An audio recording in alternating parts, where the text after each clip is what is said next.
Hi, this is Stewart Copeland giving you the story behind the song on Consequence. We were in Paris, 1970, probably beginning of 78, and we were doing shows with Generation X, which was Billy Idol's band. Yeah. And all the musicians were all good buddies. We're hanging out in London, but Sting kind of carved off on his own that night. Ended up in the Pigalle, which is the red light district, and he saw these women of the night. And it sort of piqued his interest, and he went home and wrote that song, Roxanne, which was sort of a love song to a prostitute. For the first album, we had been playing the songs live, so when we went into the studio, we could just run them down, and that's it. So the recording of the backing track came very quickly because we had been playing it on stage.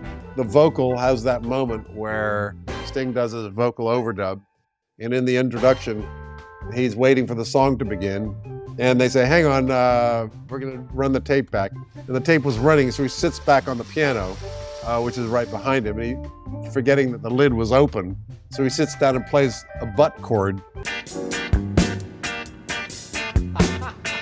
I think B flat minor. And then he laughs because, oops, it was the, and that's on the record. It had a vibe, it had nothing to do with the song.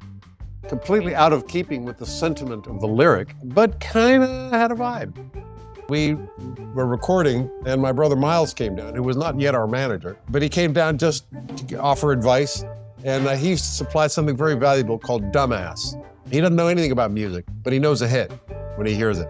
And he listened to all of our songs and said, well, they're all kind of standard. I'm not hearing anything that really, gets me going here. And we got one left. But we played it to him somewhat reluctantly, and immediately his ears perked up. Now that is a unique sound. I'm gonna take that to a record company, see if we can get ourselves a deal. And that's kind of when he became our manager, right there. He said, now that I can work with. And he took it to a record company, A&M Records, and the rest is history.